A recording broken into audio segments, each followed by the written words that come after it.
తుఫాను ప్రభావం స్టార్ట్ అయింది. సముద్రం దగ్గర వాతావరణం మారుతోంది. ఈదురుగాలులు బీభత్సాన్ని సృష్టిస్తున్నాయి. తీర ప్రాంత మండలాల్లో హై అలర్ట్ ని ప్రకటించారు జిల్లా అధికారులు. కాకినాడ సిటీ, కాకినాడ రూరల్, తాళ్లదేవ, ఉప్పాడ, కొత్తపల్లి, తుని, తొండంగి మండలాలపై తుఫాను ప్రభావం ఎక్కువగా ఉంటుందని అంచనా వేస్తున్నారు. ఇప్పటికే కాకినాడకు చేరుకున్నాయి ఎన్డీఆర్ఎఫ్, ఎస్డీఆర్ఎఫ్.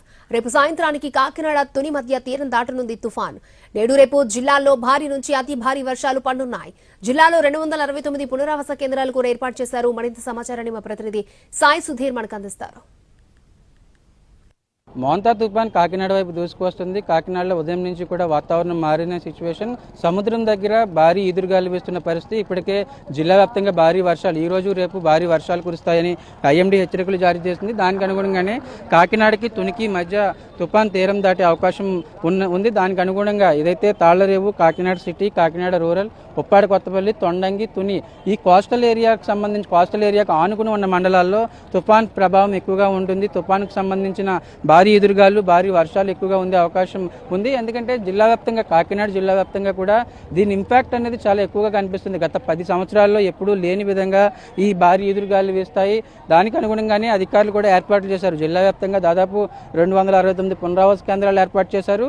అవసరమైతే తుఫాన్ ప్రభావిత గ్రామాలలో, తుఫాను ప్రభావిత మండలాల్లో ఎవరైతే ఉంటారో వారందరినీ కూడా తుఫాన్ షెల్టర్లకు తరలించడానికి ఏర్పాట్లు చేస్తున్న పరిస్థితి. ఎందుకంటే రేపటి నుంచి కూడా రేపు సాయంత్రం తుఫాన్ తీరం దాటుతుంది. దాని తీరం దాటే సమయంలో, అదేవిధంగా దాటిన తర్వాత కూడా దాని ఇంపాక్ట్ అనేది చాలా ఎక్కువగా ఉంటుంది. గత 10 సంవత్సరాల్లో ఎప్పుడూ లేని విధంగా భారీ ఎదురుగాలు వేస్తాయి. చెట్లు, అదేవిధంగా కరెంటు పోల్స్, అదేవిధంగా పాత నిర్మాణాలు ఏవైతే ఉన్నాయో అవన్నీ కూలిపోతాయని అధికారులు అంచనా వేస్తున్నారు. దానికి అనుగుణంగా కొన్ని చోట్ల అయితే పాత బిల్డింగ్లు ఎవరైతే ఉన్నారో వారందరినీ ఖాళీ చేయించడానికి ఏర్పాట్లు చేస్తున్నారు. మరొక వైపు ఈ ఎదురుగాలు ఇంపాక్ట్ అనేది అంతకంతకు ప్రతి 1 అవర్కి ఎదురుగాలు ఇంపాక్ట్ అనేది ఇంకా పెరుగుతూ వస్తుంది.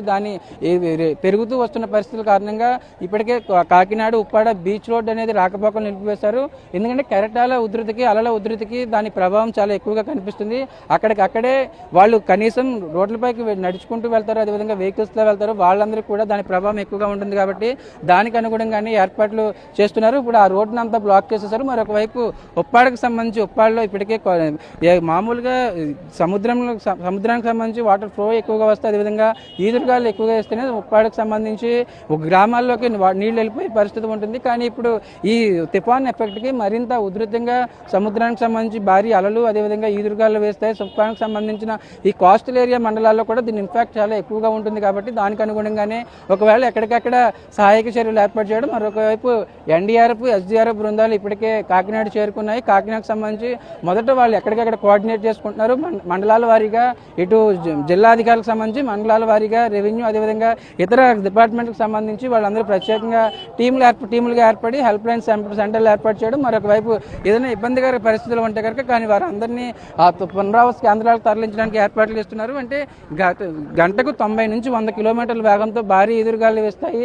ఖచ్చితంగా ఇంట్లో నుంచి బయటకు వచ్చే పరిస్థితి ఉండదు. ఎక్కడైనా దీనికి సంబంధించి మరొక వైపు 20 సెంటీమీటర్ల వరకు వర్షపాతం నమోదవుతుంది. గతంలో ఎప్పుడూ లేని విధంగా, ఈ మధ్యకాలంలో ఎప్పుడూ లేని విధంగా రికార్డు స్థాయిలో వర్షపాతం నమోదవుతుందని ఇప్పటికే ఐఎండీ హెచ్చరికలు జారీ చేస్తుంది. దానికి అనుగుణంగానే కాకినాడలో క్లైమేట్ అనేది కూడా మారిపోయిన పరిస్థితి. నిన్నటికి ఇవాళకి పూర్తిగా చేంజ్ అయిపోయింది. భారీ ఎదురుగాలు ఎక్కడికక్కడ చెట్లు, అదేవిధంగా మరొక వైపు చెట్లు కూడా పడిపోయే అవకాశం ఉంటుంది. దానికి మరొక వైపు భారీ వర్షాలు కంటిన్యూస్గా నాన్ స్టాప్గా వర్షం ఎక్కువగా కురిసే అవకాశం ఉంది. కాబట్టి ఖచ్చితంగా అవసరం లేకపోతే వాళ్ళు ప్రయాణాలు వాయిదాలు వేసుకోవాలని ఇప్పటికే ప్రభుత్వం ప్రకటించింది. మరోవైపు ఎక్కడికక్కడ ప్రభుత్వం జిల్లా ఇన్ఛార్జ్ మంత్రులు తమ జిల్లాలకు వెళ్ళిపోయి దానికి అనుగుణంగానే అక్కడ జిల్లాల్లో ఉన్న పరిస్థితులను కోఆర్డినేట్ చేసుకోవడం. మరొక వైపు అవసరమైన చోట్ల వారందరినీ కూడా రెస్క్యూ చేయడం. మరొక వైపు అవసరమైన చోట్ల ఏదైతే నిత్యావసర వస్తువులు కావచ్చు, అదేవిధంగా వారికి కావాల్సిన ఏదైతే 269 పునరావాస కేంద్రాల్లో ఉంటారో వారందరికీ కావాల్సిన నిత్యావసర వస్తువులకు సంబంధించి ఒక 10 రోజులు అందుబాటులో ఉండాలని ప్రభుత్వం ఆదేశాలు ఇచ్చింది. దానికి అనుగుణంగానే ఎక్కడికక్కడ కోఆర్డినేట్ చేసుకోవడం. జిల్లాలో తుఫానుకు సంబంధించి తుఫాను ప్రత్యేక అధికారులు నియమించింది. ఇప్పుడు ఒక్కొక్క జిల్లాకు సంబంధించి దాదాపు 17 జిల్లాల్లో ఈ తుఫాన్ ఇంపాక్ట్ ఎక్కువగా ఉంటుంది. కాబట్టి అక్కడ ప్రత్యేకంగా వారికి సంబంధించి ఐఏఆర్లకు సంబంధించి వారందరినీ కోఆర్డినేట్ చేసుకోవడం, కలెక్టర్ని అదేవిధంగా మిగతా వారందరినీ కోఆర్డినేట్ చేసుకుంటూ ఎప్పటికప్పుడు సమన్వయం చేసుకుంటూ తుఫాన్ ఇంపాక్ట్ ఎక్కువగా లేకుండా చూసుకోవడంపై ప్రభుత్వం ఫోకస్ చేసిన పరిస్థితి. ప్రకాష్ సాయి సుధీర్, ఎన్టీవీ, కాకినాడ నుంచి.